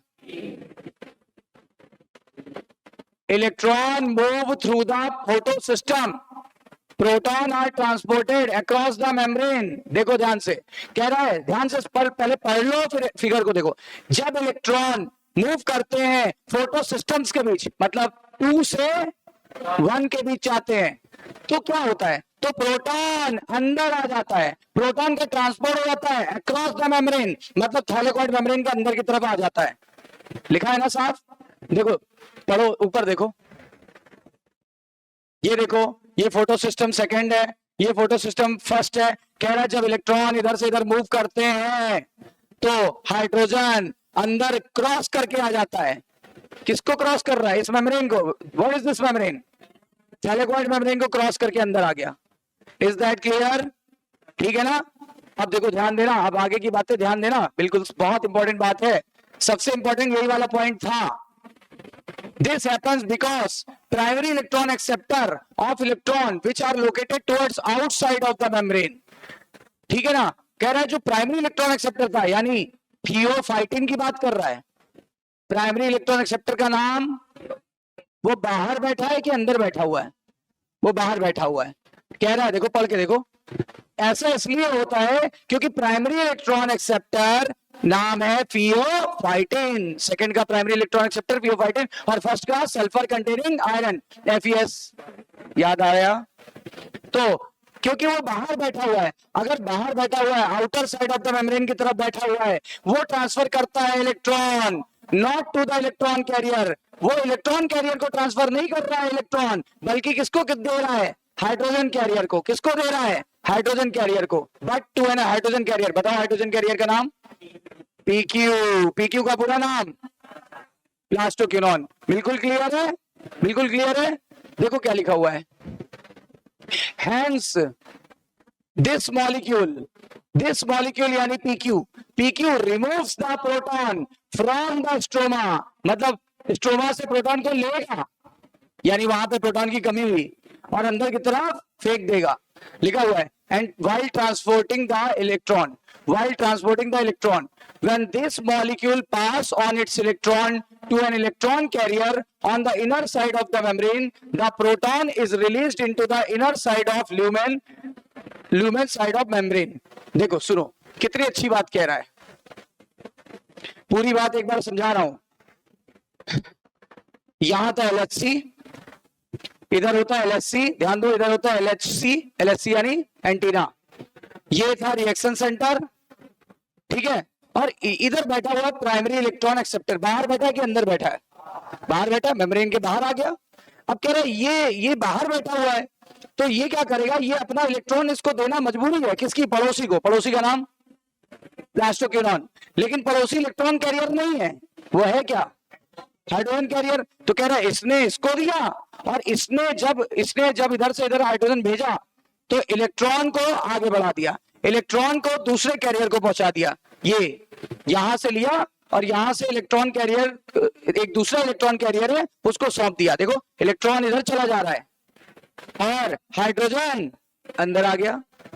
इससे क्या हुआ, यहां कमी आई और यहां अधिकता हो गई, किसकी, प्रोटॉन की। एक बार फिर से पढ़ो, प्राइमरी इलेक्ट्रॉन एक्सेप्टर किधर बैठा हुआ है, outer side of the membrane. कह रहा है ये ट्रांसफर करेगा इलेक्ट्रॉन किसको, इलेक्ट्रॉन कैरियर को, क्या हाइड्रोजन कैरियर, नाम बोलो, PQ. Hence this molecule removes the proton, PQ remove कर रहा है प्रोटॉन को, कहां से, स्ट्रोमा से, और कहां फेंक दे रहा है, ल्यूमेन में, from the stroma while transporting the electron, जब इलेक्ट्रॉन को इधर से उधर ले जा रहा है, PS2 से आगे की तरफ ले जा रहा है, तो हाइड्रोजन को पंप कर दे रहा है। When this molecule passes to the electron carrier, जब ये वाला जो मॉलिक्यूल है PQ जब इलेक्ट्रॉन को पास कर दे रहा है, आगे से इधर ले गया, तो आगे किसी न किसी इलेक्ट्रॉन कैरियर को देगा ना कि ये लो अपना इलेक्ट्रॉन, कि ये लो अपना इलेक्ट्रॉन। हम हाइड्रोजन लेके आ रहे थे, ये भी मेरे कंधे पे आ गया, कहने लगा हमें भी ले चलो। मेरा काम तो था क्या, हाइड्रोजन ले जाना, मेरे कंधे पे कौन लद के चला आया, इलेक्ट्रॉन, ये लो अपना इलेक्ट्रॉन, जा रहे हैं हम अपना, हाइड्रोजन को छोड़ा, चला गया, फिर से दूसरा हाइड्रोजन लेने चला गया, समझ रहे हो ना। तो इलेक्ट्रॉन जब इसने छोड़ा तो कोई ना कोई इलेक्ट्रॉन कैरियर रिसीव करेगा ना, वही लिखा हुआ है। When it passes the electron to the electron carrier, मतलब जब ये इलेक्ट्रॉन देगा किसी और इलेक्ट्रॉन कैरियर को, तो अंदर की तरफ मतलब मेम्ब्रेन के क्रॉस, तो प्रोटॉन भी अंदर छोड़ देगा और कहेगा फिर हम जा रहे हैं, और फिर जब जाएगा फिर हाइड्रोजन को पकड़ेगा, फिर इलेक्ट्रॉन कंधे पे बैठ जाएंगे, फिर ये फेंकेगा इलेक्ट्रॉन को, हाइड्रोजन को, फिर खाली हाथ चला गया, समझ रहे हो ना। मतलब मजबूरी में कौन चला आ रहा है इसके कंधे पे, इलेक्ट्रॉन, क्योंकि रिएक्शन बैलेंस करनी है, क्योंकि हाइड्रोजन पे प्लस चार्ज है, इलेक्ट्रॉन तो आएगा ही आएगा। समझ आ गई बात। नेक्स्ट और लास्ट, ये बहुत इजी है, NADP रिडक्टेज एंजाइम। ये देखो इधर देखो, इधर इस प्रक्रिया के लिए एक एंजाइम चाहिए, कल बताया था कौन सा enzyme, NADP reductase enzyme. NADP plus hydrogen ion plus electron को आपस में रिएक्ट करके ये बनाना है, ये NADP plus electron plus hydrogen ion, तीनों को जोड़ के NADPH2 बनाया जाता है। इस प्रक्रिया को क्या बोलते हैं, इस प्रक्रिया को बोलेंगे, मतलब इस प्रक्रिया में NADPH2 की सिंथेसिस होगी। इस प्रक्रिया में एक एंजाइम काम आएगा, एंजाइम का नाम है NADP रिडक्टेज एंजाइम। कौन सा एंजाइम, एंजाइम। तो वो बाहर बैठा है कि अंदर बैठा है, बाहर बैठा है कि अंदर बैठा है, बाहर मतलब टुवर्ड्स ल्यूमेन की टुवर्ड्स स्ट्रोमा। देखो ये वाला एंजाइम, कौन सा enzyme, is located on the stroma side of the membrane, stroma side of the membrane. Stroma side बैठा है कि बाहर की ल्यूमेन साइड बैठा है। इसे काम बाहर करना है तो अंदर क्या बैठेगा, बोलो, काम कहाँ करना है तो अंदर क्यों बैठेगा। फिर देखो, along with the electron that comes from the acceptor, कह रहा है जो एक्सेप्टर से इलेक्ट्रॉन आ रहा है, कौन सा एक्सेप्टर, ये देखो इधर देखना, ध्यान से देखना, आप किस एक्सेप्टर की बात कर रहा है, ये एक्सेप्टर की, PS1 के एक्सेप्टर से जो इलेक्ट्रॉन आ रहा है, यानी FES से जो इलेक्ट्रॉन आ रहा है, ये इधर से इलेक्ट्रॉन लेगा, यहां स्ट्रोमा से क्या उठाएगा, हाइड्रोजन, और इसी एंजाइम की हेल्प से, एंजाइम का नाम रिपीट करो, NADP रिडक्टेज एंजाइम की मदद से क्या बना देगा, NADPH2। ठीक है, देखो देखो ध्यान से पढ़ना, क्योंकि एनसीईआरटी की लाइन गागर में सागर। NADP रिडक्टेज एंजाइम कहां है, along with the इलेक्ट्रॉन, क्या इलेक्ट्रॉन लेगा एक्सेप्टर से, किसके एक्सेप्टर से लेगा, नाम बताओ, FES, और प्रोटॉन ले लेगा, प्रोटॉन कहां से लेगा, स्ट्रोमा से, क्योंकि नेसेसरी है, किसके लिए, रिडक्शन के लिए, किसके रिडक्शन के लिए, NADP प्लस के लिए। जब ये रिड्यूस हो जाएगा तो किस में बदल जाएगा, NADPH2, मैं हमेशा इसीलिए बोलता था NADPH2। These proton are also removed from stroma, कह रहा है इससे भी स्ट्रोमा में प्रोटॉन की कमी आई। अब बताओ तीनों पॉइंट के बाद क्या लगा आपको, प्रोटॉन ग्रेडियंट किधर की तरफ ज्यादा है, प्रोटॉन्स किधर ज्यादा है, किधर कम है, अंतर पैदा हो गया कि नहीं हो गया, इसी अंतर पैदा होने को हम बायोलॉजिकली क्या बोलेंगे, proton gradient. Now proton gradient is maintain की proton gradient is broken, maintain किया अभी, अब ब्रेक करेंगे, अब ब्रेक करेंगे, पहले मेंटेन किया जाता है, बाद में ब्रेक किया जाता है, समझ रहे बात। तो अभी हम लोग ने मेंटेन करना सीख लिया ना, क्लियर हो गई बात। अब कह रहा है hence within the chloroplast proton in stroma decrease, कह रहा है कि क्लोरोप्लास्ट के अंदर, क्लोरोप्लास्ट में जब देखा तो प्रोटॉन कहां पे कम हो गए, बोर्ड पे, बस अब बोर्ड पे आओ। Chloroplast proton in the stroma decrease in the number, while in the lumen there is accumulation of proton, कह रहा है बाहर की तरफ प्रोटॉन कम हो गए, अंदर की तरफ ज्यादा हो गए, इससे क्या पैदा हो जाएगा, proton gradient across the thylakoid membrane and major decrease in pH of the lumen. बोला क्या मेजरेबल, हमने क्या क्या मेजर किया, जहां प्रोटॉन ज्यादा, H+ आयन ज्यादा, वहां का पीएच कम। बताओ कहां का पीएच कम होगा, ल्यूमेन का कि स्ट्रोमा का, ल्यूमेन का कि स्ट्रोमा का। हाँ आज देखो हमने कुछ गोल्डन रूल्स भेजे थे आपको, गोल्डन रूल्स भेजे थे ना, पहले सुबह सुबह अर्ली मॉर्निंग में उठना चाहिए, फिर उसके बाद क्या बोला था मैंने, उसके बाद नहाना चाहिए, नहाने के बाद फिर ब्रेकफास्ट, वो प्रेयर करनी चाहिए, फिर ब्रेकफास्ट लेना चाहिए, और उसके बाद फिर क्लास अटेंड करनी चाहिए। सिली एक्सक्यूजेस नहीं देने चाहिए कि इस वजह से क्लास नहीं हो पाई, इस वजह से क्लास नहीं हो पाई। ये गोल्डन रूल्स है जो टॉपर्स वो फॉलो करते हैं। उसके बाद बताया था क्लास में फुल्ली अटेंशन होना चाहिए, देखो बनाया था आज, है ना। फिर उसके बाद फुल्ली अटेंशन के बाद बताया था कोई डाउट हो तुरंत क्लियर करिए, कोई डाउट है तुरंत पूछिए, ठीक है ना। उसके बाद क्या होगा, उसके बाद आपको 7 से 8 घंटे सेल्फ स्टडी करनी चाहिए, मिनिमम 7 घंटे सेल्फ स्टडी करनी चाहिए। सेल्फ स्टडी का मतलब ये नहीं होता है कि आप खुद से कुछ एक्स्ट्रा ही पढ़े, जो टीचर्स ने पढ़ाया है उन्हीं चीजों को रिवाइज करें। एटलीस्ट अभी तो 5 घंटे से स्टार्ट करें, फिर धीरे धीरे 6 घंटे 7 घंटे हो जाएगा, आपको खुद ही पता नहीं चलेगा, इतना इंटरेस्ट आने लगेगा पढ़ाई में। उसके बाद क्या करिए, टॉक टू योर पेरेंट्स, अपने पेरेंट्स से बात करिए थोड़ी देर, दूर है तो मोबाइल पे, आजकल कोई दूरी नहीं है, सामने वीडियो कॉलिंग हो जाती है, ठीक है ना। तो उन्हें भी अच्छा लगेगा, आप भी रिलैक्स महसूस करोगे। 10-15 मिनट उनसे बात करिए, ज्यादा नहीं। मोबाइल की तरफ डिस्ट्रैक्शन नहीं होना चाहिए, मोबाइल से डिस्ट्रैक्शन नहीं होना चाहिए कि आपकी पढ़ाई में बाधा है, वरना लगा पॉपअप हुआ तुरंत आपने देखा, और एक बार मोबाइल पे हाथ चला जाएगा फिर 1-8 घंटे नहीं हटता, समझे।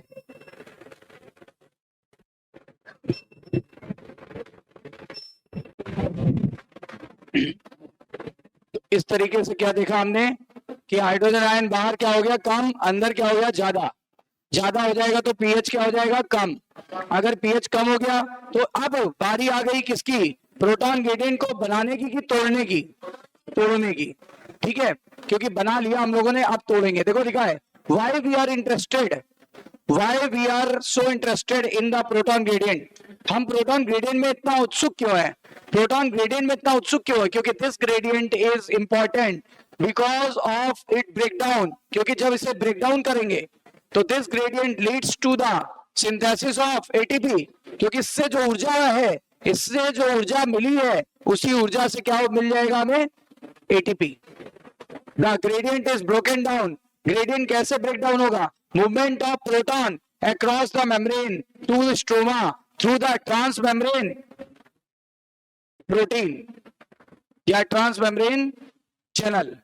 याद करो ट्रांस मेम्ब्रेन चैनल का नाम क्या था, CF0, याद है CF0। भाई कितने पार्ट थे, 2 पार्ट थे। एटीपी सिंथेस में कितने पार्ट थे, 2। तो लिखा है CF0 of the ATP synthase, ये प्रोटॉन चैनल की तरह काम कर रहा है।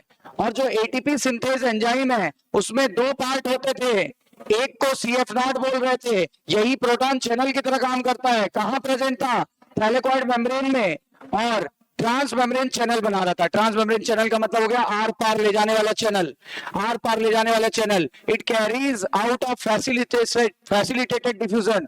ये क्या कर रहा है, ये कह रहा है ये फैसिलिटेटेड डिफ्यूजन करेगा। देखो जब कोई प्रोटीन इन्वॉल्व हो जाए तो फैसिलिटेटेड, और अगर प्रोटीन इन्वॉल्व ना होती तो सिंपल।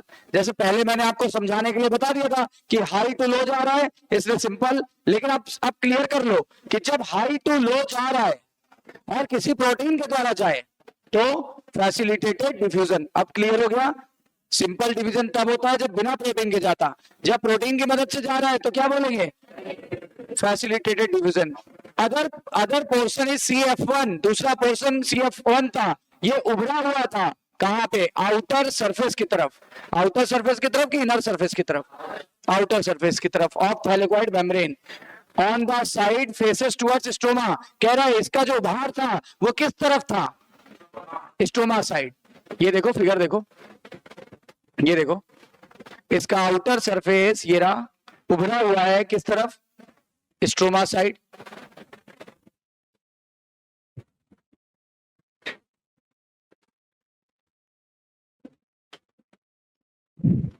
कह रहा है break down of gradient provide enough energy. जब ग्रेडियंट को तोड़ेंगे, कौन सा ग्रेडियंट, हाइड्रोजन ग्रेडियंट, जब हाइड्रोजन या प्रोटॉन ग्रेडियंट को तोड़ेंगे इतनी ऊर्जा मिलेगी जिससे आपका एटीपी बन जाएगा।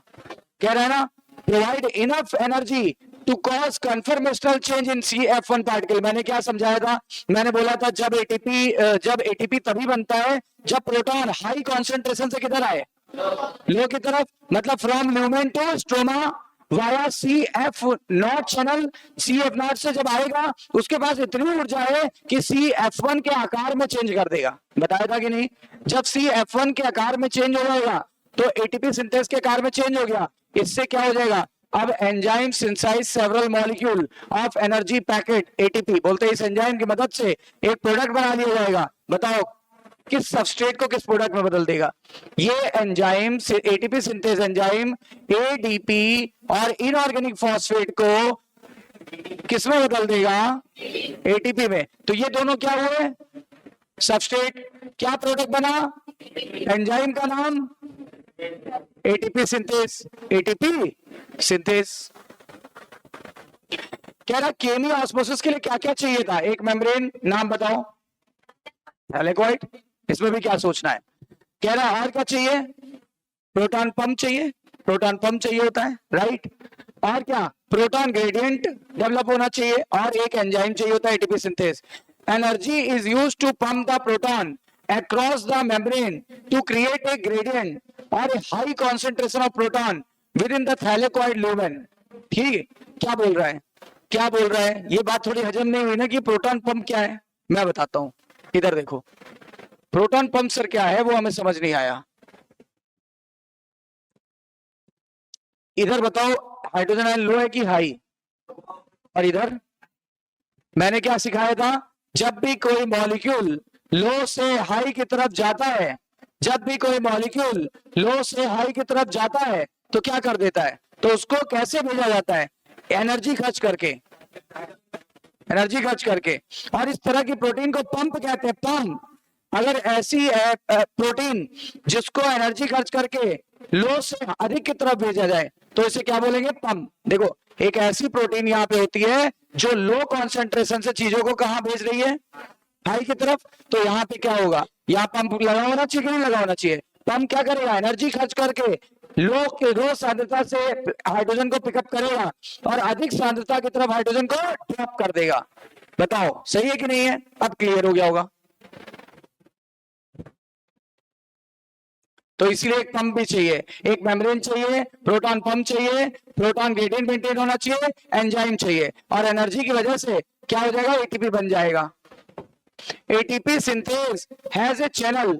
एटीपी सिंथेज जो होता है वो एक चैनल की तरफ काम करता है। देखो मैंने डिफ्यूजन वर्ड बोला था ना, तो डिफ्यूजन में मदद करता है, लेकिन कौन सा वाला, सिंपल के facilitated.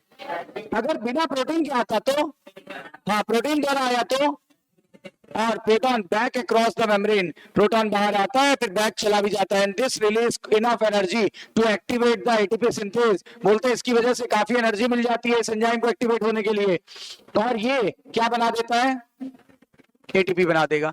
along with the NADPH produced by the movement of electron, कहता है NADPH जो है, along with NADP produced by the movement of electron, बोलते हैं NADPH भी बन बना था कि नहीं बना था।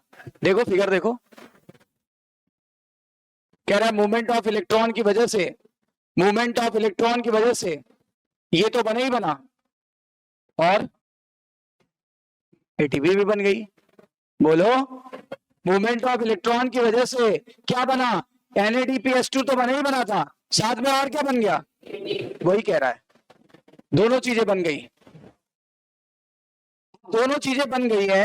ये देखो लिखा है along with this, इलेक्ट्रॉन के मूवमेंट से ये भी बन गया, एटीपी भी बन गया। will be used immediately in biosynthetic reaction, बोलते दोनों बनने के बाद यूज कहाँ होगा, बायोसिंथेटिक रिएक्शन मतलब डार्क रिएक्शन में यूज होगा। कहाँ यूज होगा, डार्क रिएक्शन में यूज होगा, ठीक है ना, जो कहाँ चलेगी और क्या करेगी, CO2 को बदल देगी किसमें, हाँ CO2 फिक्सेशन करेगी, CO2 को फिक्स करके ग्लूकोज में बदल देगी, CO2 को फिक्स करके ग्लूकोज में बदल देगी। अब देखो लिखा भी एटीपी और NADPH2 कहाँ यूज होगी, देखो ध्यान से पढ़ना, लाइट रिएक्शन में हमें क्या क्या प्राप्त हुआ, और लिखा है O2 डिफ्यूज करके क्लोरोप्लास्ट से बाहर आ गई, जबकि अंदर क्या बचा रहा, NADPH। ये यूज होगा किस प्रोसेस में, खाना बनाने में, मोर एक्यूरेटली क्या बनाने में, शुगर बनाने में। This process of biosynthetic phase of photosynthesis, बोलते हैं इसी खाना बनाने की प्रोसेस को बायोसिंथेटिक फेज या केल्विन साइकिल बोलेंगे, ठीक है। This process does not directly dependent upon the presence of light. बताया था ना कि डार्क रिएक्शन लाइट पर निर्भर नहीं करती, बल्कि लाइट रिएक्शन के प्रोडक्ट पर निर्भर करती है। लाइट रिएक्शन के प्रोडक्ट का नाम बताओ, एटीपी और NADPH दोनों को मिला के एसिमुलेटरी पावर, लिखो लिखा है, but depend upon the product of the light reaction and that is this assimilatory power। और साथ में क्या चाहिए, साथ में रॉ मटेरियल तो चाहिए ही था, रॉ मटेरियल क्या था, ठीक है ना। बोलते हैं कि ये बात हम कैसे मान लेंगे कि इसके लिए लाइट, वो डार्क रिएक्शन के लिए लाइट चाहिए, हम कैसे मान लें कि डार्क रिएक्शन के लिए लाइट रिएक्शन का प्रोडक्ट चाहिए, हम कैसे मान लें, आपके कहने से थोड़ा ना मान लेंगे, कह रहा है एक्सपेरिमेंट कर लेते हैं। कहते कैसे वेरीफाई करेंगे, it is simple, immediately after light reaction becomes unavailable. बोलते हैं जब पौधे को लाइट नहीं मिलेगी तो भी कुछ देर खाना बनता है।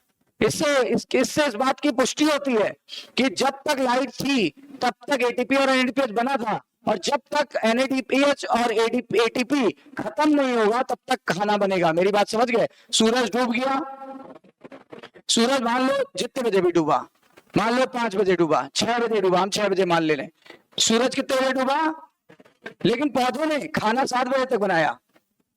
क्यों, क्योंकि एटीपी और NADPH ऑलरेडी अंदर अवेलेबल, हाँ जब तक वो अंदर अवेलेबल होगा तब तक पौधा खाना बनाएगा। देखो क्या लिखा हुआ है, immediately after light becomes unavailable, जब पौधे को लाइट नहीं मिलती उसके तुरंत बाद बायोसिंथेटिक प्रोसेस कंटिन्यू रहती है कुछ समय तक, एंड देन स्टॉप, फिर स्टॉप हो जाती है, और फिर अगर लाइट दे दें उसको तो फिर से दोबारा खाना बनाने स्टार्ट करेगा। एक्सपेरिमेंट कर रहे हैं, हमने एक पौधे को लाइट दिया, खाना बना रहा था, हमने लाइट देना बंद कर दिया तो भी खाना बना रहा था। मतलब खाना बनने के लिए लाइट की आवश्यकता नहीं है। फिर खाना बनना कुछ देर बाद रुक क्यों गया, क्योंकि लाइट की आवश्यकता नहीं थी, लाइट रिएक्शन के प्रोडक्ट की आवश्यकता थी, दैट इज एटीपी। और कह रहा है इसीलिए जब लाइट देने लगे फिर कुछ समय बाद खाना बनने लगा। इससे क्या पुष्टि होती है, इससे किस बात की पुष्टि होती है कि खाना बनाने के लिए लाइट की प्रेजेंस जरूरी है। लाइट की प्रेजेंस जरूरी है, लेकिन लाइट से डायरेक्ट खाना नहीं बनता। लाइट की प्रेजेंस इसलिए जरूरी है क्योंकि जब लाइट रहेगी तभी ऊर्जा मिलेगी, और तब जो ऊर्जा मिलेगी यानी एटीपी और एनएडीपीएच, उसी ऊर्जा का उपयोग करके खाना बनाया जाएगा। बोलो सही है कि नहीं? क्या डार्क रिएक्शन अंधेरे में होती है? डार्क रिएक्शन दिन में ही होती है, लेकिन डायरेक्ट लाइट पर निर्भर नहीं करती। किस पर निर्भर करती है? यही कारण है, अगर किसी पौधे को लाइट देना बंद भी कर दे तो कुछ देर तक खाना बनाएगा। अच्छा, कुछ देर बाद क्यों नहीं बनाएगा? क्योंकि एसिडिटी पावर खत्म हो गई, फिर लाइट दो, फिर बनाने लगेगा, है ना? फिर लाइट बंद कर दो, फिर कुछ देर बाद बंद कर देगा, क्योंकि एसिडिटी पावर खत्म हो जाएगी। क्लियर हो गया? कह रहा है can be said calling biosynthetic phase as dark reaction as a misnomers. बोलते हैं जो हम लोग डार्क रिएक्शन को डार्क रिएक्शन कहते हैं, क्या ये कोई भ्रम नहीं पैदा करता? Discuss this among yourselves. बोलते हैं अपने आप से पूछ के देखो, भ्रम नहीं पैदा कर रहा है? भ्रम नहीं पैदा कर रहा है। डार्क रिएक्शन का मतलब ये होता है जिसके लिए लाइट की आवश्यकता ना हो, ठीक है ना? डार्क रिएक्शन का सीधा सीधा ये मतलब है कि जिसके लिए लाइट की आवश्यकता ना हो, लेकिन इसका मतलब ये नहीं होता है कि लाइट पर निर्भर नहीं करता। ये लाइट पर निर्भर नहीं कर रहा है, लेकिन लाइट रिएक्शन के प्रोडक्ट पर निर्भर कर रहा है। इतनी सी बात है। बोलो सही है कि नहीं? क्लियर है ना? यहां तक चीजें क्लियर हो गई?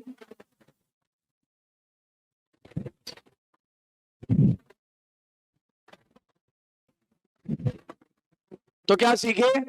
लाइट रिएक्शन में बनाया गया प्रोडक्ट डार्क रिएक्शन के काम आने वाला है। बोलो, डार्क रिएक्शन को बायोसिंथेटिक फेज बोले कि ना बोले? अच्छा, डार्क रिएक्शन का नाम इसलिए बदला गया क्योंकि कंफ्यूजन पैदा करता था, इसीलिए उसको केल्विन साइकिल नाम दिया गया, क्योंकि मेल्विन केल्विन ने खोजा था WW2 के बाद। WW मतलब वर्ल्ड वार के बाद खोजा था, राइट? तो जरा थोड़ा सा सेक्शन इसको पढ़ के देखते हैं, एनसीईआरटी क्या कहना चाहती है। Let us now see the ATP and NADPH are used in biosynthetic phase. कह रहे देखते हैं कि एटीपी और एनएडीपीएच कैसे यूज होता है बायोसिंथेटिक फेज में। We saw earlier CO2 is combined with water produce CH2O का होल N। ये क्या है? This is the empirical formula of carbohydrate और sugar. It was interested to scientists to find out how this reaction proceed, or rather than was the first product when CO2 is taken into the reaction or fixed। देखो, अब सबसे बड़ी बात क्या थी scientist के लिए? सबसे बड़ा चैलेंज ये था CO2 को पहले कौन पकड़ता है, CO2 पहली बार किससे रिएक्ट होता है, और फिर पहला कौन सा प्रोडक्ट बनाता है। What is the first product of CO2 fixation? Scientist के लिए यह जानना बहुत जरूरी था। साइंटिस्ट ये जानने में बड़े उत्सुक थे कि CO2 से डायरेक्ट ग्लूकोज बन जाता है कि पहले CO2 से कोई फर्स्ट प्रोडक्ट बनता है और फिर वो प्रोडक्ट बनता है ग्लूकोज। तो साइंटिस्ट सक्सेसफुल हुए रिसर्च कर करके। एक बार रिसर्च किया, दूसरी बार रिसर्च किया, कुछ जानकारियां मिली। जानकारियां ये मिली कि CO2 पहली बार ग्लूकोज नहीं बनाता, पहले बनाता है कोई फर्स्ट स्टेबल कंपाउंड, और ये पहले स्टेबल कंपाउंड में 3 कार्बन थे। जब भी कभी CO2 का फिक्सेशन होता है तो पहला स्टेबल कंपाउंड जो बनता है उसका नाम क्या होता है ये जानना जरूरी था, और वो उसमें कितने कार्बन थे ये जानना जरूरी था। जब हमने उसका एक्सपेरिमेंट किया तो पता लगा लिया, और पता लगा कि ये पता लगा कि 3 कार्बन वाला पहला स्टेबल कंपाउंड बनता है। बताओ what is the first CO2 fixation product? CO2 fixation product जो पहला है वो कौन सा है? 3 कार्बन वाला, और वो एक एसिड है। वो क्या है? एसिड है कि बेस है? और उस एसिड का नाम सुन लो, PGA। क्या नाम है? PGA, phosphoglyceric acid. Phosphoglyceric acid. देखो जरा ध्यान दो, WW2 के बाद सेवरल एफर्ट किए गए to put radio isotope for beneficial use. देखो इसके पहले ऐसा क्यों लिखा है एनसीईआरटी ने? वर्ल्ड वार फर्स्ट हुआ तो बहुत तबाही हुई, वर्ल्ड वार सेकेंड हुआ तो बहुत तबाही हुई, है ना? तो देखो क्योंकि क्यों रेडियो आइसोटोप्स, सब लोग डर गए थे, एटम बम छोड़ दिए गए थे ना, एटम बम, हिरोशिमा नागासाकी पूरा बर्बाद हो गया था। आज भी लोग वहां अपंग पैदा होते हैं, जेनेटिकल डिसऑर्डर हो गया, जीन के अंदर तक पेनिट्रेशन हो गया। पता होगा alpha beta gamma rays gene को खराब कर देती हैं। आज भी उनकी जनरेशन खराब हो गई है। तब से ये डिसाइड किया गया मानवता को ध्यान में रख के कि एटॉमिक बार नहीं होगा। आज भी देखो कई कंट्रीज के पास एटम बम है, लेकिन नहीं, आज रसिया नहीं छोड़ सकता क्या यूक्रेन पे, लेकिन नहीं छोड़ रहा है, क्योंकि ह्यूमन राइट्स भी तो कोई चीज होती है ना, चाहे तो 1 सेकंड में मसल दे, लेकिन नहीं, वो नहीं छोड़ रहा है। क्यों? मानव का जो नुकसान हो जाएगा उसकी भरपाई कोई भी साइंटिस्ट नहीं कर पाएगा। बोलो सही कि नहीं? एक बार कोई चीज बेकार हो गई, उसको दोबारा गुस्से में किया गया डिसीजन बर्बाद कर देगा, लेकिन दोबारा वो चीज आपको वो चीज नहीं हो पाएगी दोबारा, है ना। इसीलिए एटॉमिक बम पर बहुत ज्यादा साइंटिस्ट निगेटिव थॉट रखते थे। पहली बार एटॉमिक चीजों, वो रेडियो एक्टिव चीजों का पॉजिटिव यूज किया गया। इसीलिए देखो वर्ड लिखा गया है, just after WW2 among several effort, बहुत सारे एफर्ट किए गए, put radio isotope to beneficial use. पहली बार निगेटिव यूज ना करके उसके बेनिफिशियल यूज के बारे में हम लोग ने सोचा। उसके पहले हमें लगता था नेगेटिव चीज है, नेगेटिव चीज है, नेगेटिव चीज है, पॉजिटिव चीज निकली, समझे। और ये वर्क कर डाला मेल्विन केल्विन ने। मैंने नाम अभी कुछ देर पहले बोला था, मेल्विन केल्विन, इन्हीं के नाम पे आधारित है ये साइकिल, नाम है केल्विन साइकिल, याद है। Use of radio active isotope carbon 14, carbon 12 normal होता है, कार्बन 12 नॉर्मल होता है, कार्बन 14 रेडियो एक्टिव होता है, पढ़ा होगा आपने, अरे कार्बन डेटिंग मेथड, ठीक है ना। कार्बन 14 रेडियो एक्टिव होता है। इन्होंने एक एल्गी पे यूज किया, एल्गी का नाम क्लोरेला, एल्गी का नाम क्लोरेला, ग्रीन एल्गी पे यूज किया क्लोरेला, ठीक है ना। उस पर स्टडी किया और डिस्कवरी कर ली कि पहला CO2 फिक्सेशन प्रोडक्ट क्या है। पहला CO2 फिक्सेशन प्रोडक्ट था 3 कार्बन का एसिड की बेस, ऑर्गेनिक की organic. He also contributed to working out the complete biosynthetic pathway। इन्होंने पूरे बायोसिंथेटिक पाथवे को खोजा और इसीलिए श्रेय इनको गया। श्रेय क्या जाना चाहिए था? क्या जैसे क्रेब्स ने जिस साइकिल को खोजा, क्रेब्स साइकिल, बोलो क्रेब्स साइकिल सुना है, नहीं सुना है? बहुत पॉपुलर है। वैसे इस साइकिल का नाम क्या पड़ा? केल्विन साइकिल, आफ्टर हिम, इनके नाम पे आधार पे। The first product identified as 3PGA। बताओ पहला प्रोडक्ट का नाम 3 कार्बन का था, इसीलिए वर्ड आया 3PGA। और थर्ड पर फास्फोरस बैठा हुआ है। आइसोमेरिज्म IUPAC लिखना सीखते हो ना, उसमें पोजीशन डिफाइन करते ही नहीं करते? बताओ 3 कार्बन है, 1 2 3, 1 2 3, फास्फेट कहां बैठा हुआ है? तो क्या बोलेंगे इसको? 3-फॉस्फोग्लिसरिक एसिड, 3-फॉस्फोग्लिसरिक एसिड, शॉर्ट में क्या बोलेंगे? PGA। How many carbon atom does it have? कितने कार्बन है? 3। बताओ what is the first stable compound of the biosynthetic pathway? What is the first stable compound of biosynthetic pathway? हाँ right. Scientist के दिमाग में फिर एक कीड़ा रहेंगे क्या? साइंटिस्ट के दिमाग में कीड़ा ना रहेंगे तो रिसर्च ही नहीं कर पाएगा। साइंटिस्ट के दिमाग में अगर कोई आइडिया ना आए तो बेकार है, फिर वो साइंटिस्ट किस बात का? बोलो। साइंटिस्ट ने सोचा क्या दुनिया के सभी हरे पौधों में, फिर से सुनो, साइंटिस्ट ने सोचा क्या दुनिया के सभी हरे पौधों में पहला CO2 फिक्सेशन प्रोडक्ट 3 कार्बन का होता है या कुछ और भी हो सकता है? क्वेश्चन मार्क आया। साइंटिस्ट के दिमाग में क्या कीड़ा रहेगा? उनके दिमाग में ये कीड़ा रहेगा क्या दुनिया के सभी हरे पौधों में CO2 का फर्स्ट स्टेबल प्रोडक्ट 3 कार्बन का PGA नाम का कंपाउंड ही होता है या कोई और भी हो सकता है? साइंटिस्ट का शक सही निकला, साइंटिस्ट का शक सही निकला, साइंटिस्ट का शक बिल्कुल सही था। कुछ पौधों में 4 कार्बन वाले कंपाउंड बन रहे थे। याद करो उन्हें क्या बोलेंगे? C4 plant.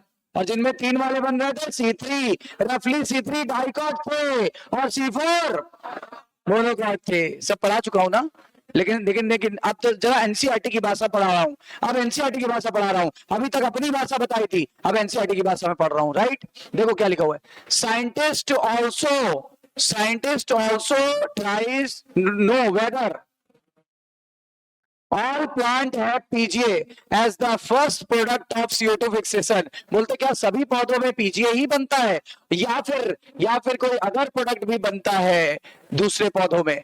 एक्सपेरिमेंट किए गए, समय बीता, बहुत सारे प्लांट पर एक्सपेरिमेंट किए गए, तो discovery of another group of plant, पता चला एक और ग्रुप है प्लांट का, लिखा है वहां पे पहला स्टेबल प्रोडक्ट CO2 फिक्सेशन का क्या बन रहा है, फिर से एक ऑर्गेनिक एसिड है, बट उसमें कार्बन कितने हैं, 4, कार्बन कितने हैं, 4, and this acid is identified as OAA, oxaloacetic acid। तो बताओ दुनिया में कितने तरह के हरे पौधे हैं, एक जिनमें C3 साइकिल चलती है, एक जिनमें C4 साइकिल बनती है, एक C3 प्लांट है, एक C4 प्लांट है, डाइकॉट वाले, मोनोकॉट वाले, ज्यादातर डाइकॉट, ज्यादातर मोनोकॉट, अपवाद होते रहते हैं, बायोलॉजी में अपवाद ना हो ऐसा हो नहीं सकता है ना, यानी ज्यादातर डाइकॉट पौधे C3 हैं,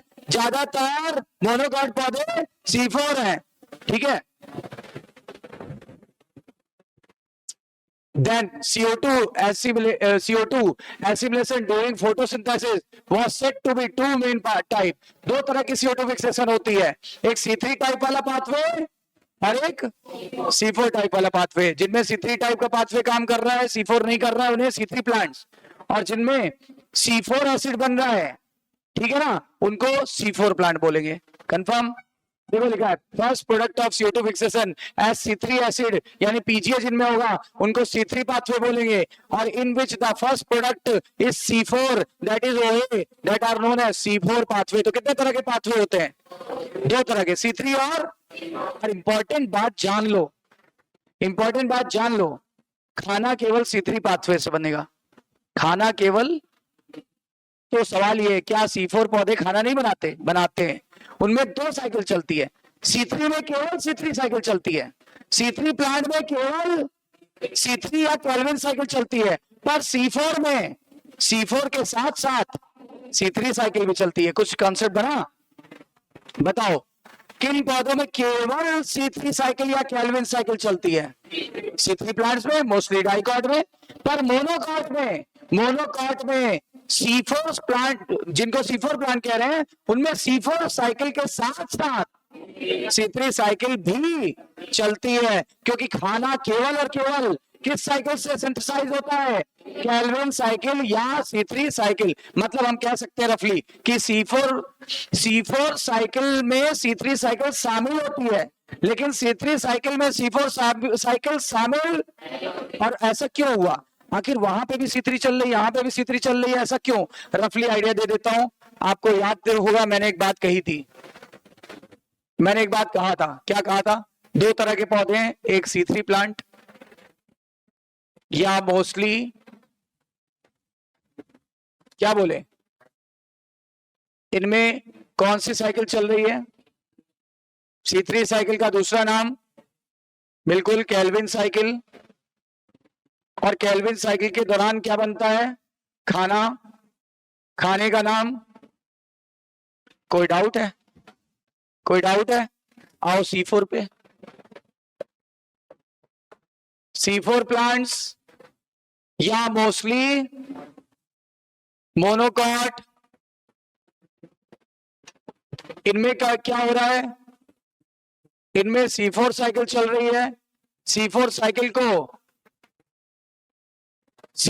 का अभी हम लोग नाम अभी नहीं देखेंगे वरना आप कंफ्यूज हो गए, क्योंकि अभी बताया नहीं है।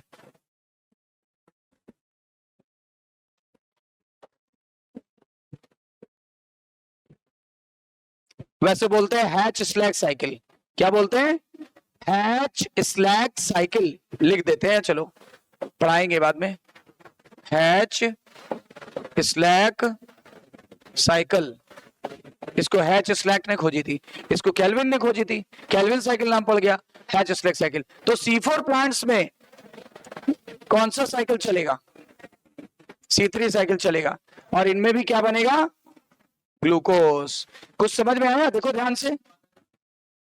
ग्रीन पौधे कितने प्रकार के होते हैं, ग्रीन प्लांट्स कितने प्रकार के होते हैं, दो, एक C3 प्लांट्स या जिनको हम बोलते हैं मोस्टली डाइकॉट, और एक C4 प्लांट या मोस्टली, पक्का।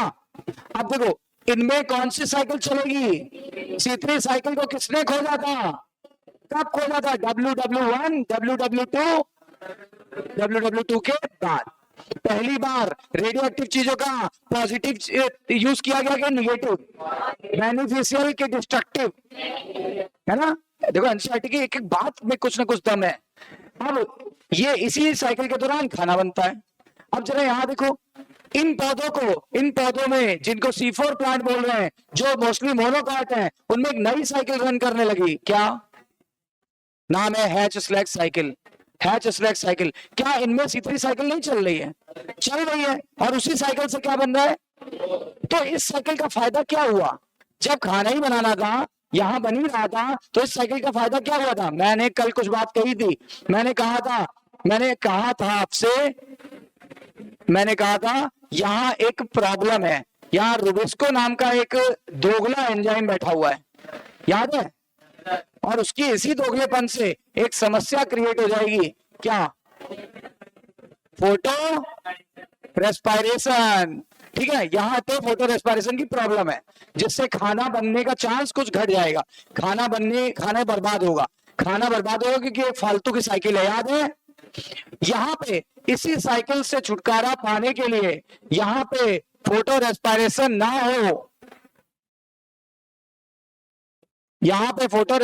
ना हो, इसीलिए C4 साइकिल चलाई गई। अब समझ में आई बात? उनमें इन पौधों की एक दिक्कत क्या थी? इन पौधों में एक फालतू की साइकिल रन होती है। किसकी वजह से? रुबिस्को की वजह से। इनमें कौन सी साइकिल चलती है? Photo respiration. किसकी वजह से? रुबिस्को की वजह से। लेकिन इस साइकिल को रोकना पड़ेगा। अगर नहीं रोकेंगे तो खाना बनेगा कम, बनेगा बर्बाद ज्यादा होगा। खाना बनेगा कम, बर्बाद ज्यादा होगा। इसी बर्बादी से बचने के लिए नेचर ने कुछ एडवांस पौधे बनाए, डाइकॉट से एडवांस, ताकि यहाँ पे जो नुकसान हो रहा है, नुकसान का नाम, उसकी भरपाई की जा सके। तो कौन दुनिया के अच्छे पौधे हैं? मोनोकाट या C4? मोनोकाट या C4। किनकी प्रोडक्टिविटी यानी पैदावार ज्यादा है? किनकी प्रोडक्टिविटी या पैदावार ज्यादा है? ठीक है ना, इनकी प्रोडक्टिविटी या पैदावार ज्यादा है। C3 प्लांट्स में C3 साइकिल चलती है, C4 प्लांट्स में 2 साइकिल चलती है, C4 एज वेल एज। तो दुनिया के सभी हरे पौधों में कौन सी साइकिल कॉमन है? This is common cycle. यानी दुनिया के सभी ग्रीन प्लांट्स में C3 साइकिल कॉमन होती है।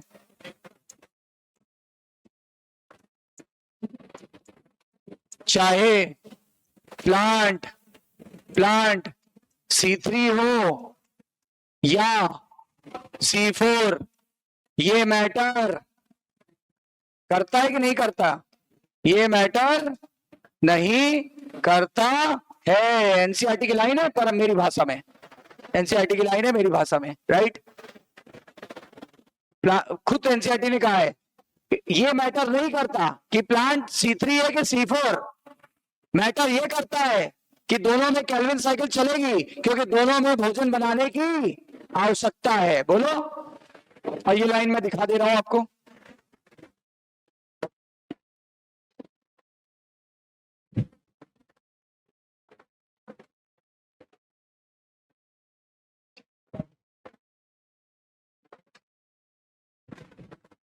कहीं लिखा हुआ है,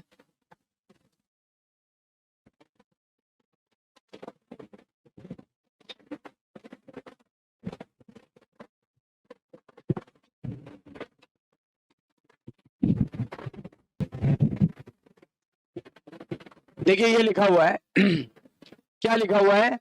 Thus, the basic pathway that result in the formation of sugar is the Calvin pathway is common to C3 and C4 plant. ये मैटर नहीं है कि पौधा C3 है कि C4 है। C3 साइकिल या कैल्विन साइकिल चलनी ही चलनी है, क्योंकि खाना बनाना पौधे का प्राइम गोल है। खाना बनाना प्राइम गोल है कि C3 C4 होना प्राइम गोल है? खाना बनाना। अच्छा, C4 साइकिल क्या रोकने के लिए चली? फोटो रेस्पिरेशन किन पौधों की दिक्कत है? C3 की। किन पौधों में दिक्कत खत्म कर ली गई? C4। बिल्कुल क्लियर है, यहां तक हम लोगों को क्लियर हो गया बिल्कुल। तो काफी कुछ आपको समझ में आ गया है ना, कि हम लोगों ने लाइट रिएक्शन कर डाला, हम लोगों ने साइक्लिक और नॉन साइक्लिक फोटोफॉस्फोराइलेशन कर डाला, हम लोगों ने एटीपी कैसे बनेगा ये देख डाला, हम लोगों ने एटीपी बनने के पीछे का मेथड केमी ऑस्मोटिक्स थ्योरी देख डाली, हाइपोथेसिस देख डाली, और फिर हमने आपको ये भी बता दिया कि जो ये एनर्जी बनी थी ये यूज कहाँ होगी, खाना बनाने में। और खाना बनाने में खाना कैसे बनेगा, इसकी इसके लिए दो पाथवे आपको बताए। एक तो कॉमन है दोनों में, खाना बनने वाला कॉमन है, दैट इज केल्विन साइकिल या C3 साइकिल। फिर आके C4 की जरूरत क्यों पड़ी, फोटो रेस्पिरेशन को रोकने के लिए। कौन से पौधे में फोटो रेस्पिरेशन नहीं होता, इसीलिए कौन किसमें नुकसान नहीं हो रहा है, इसलिए किसमें खाना ज्यादा बनेगा। इसलिए दुनिया के सबसे बेहतरीन पौधे कौन से हैं, मोनोकॉट की डाइकॉट। हमारे अनाज क्या है, अनाज। इसीलिए बताओ, अनाजों से तुरंत प्रोडक्टिविटी मिलती है कि देर में। 3-4 महीनों में चावल, 3-4 महीनों में गेहूं, मक्का, ज्वार, बाजरा, ये देखो जल्दी जल्दी मिल जाते हैं सारे, है ना। क्लियर है, चलिए इसके आगे का कल हम लोग करेंगे।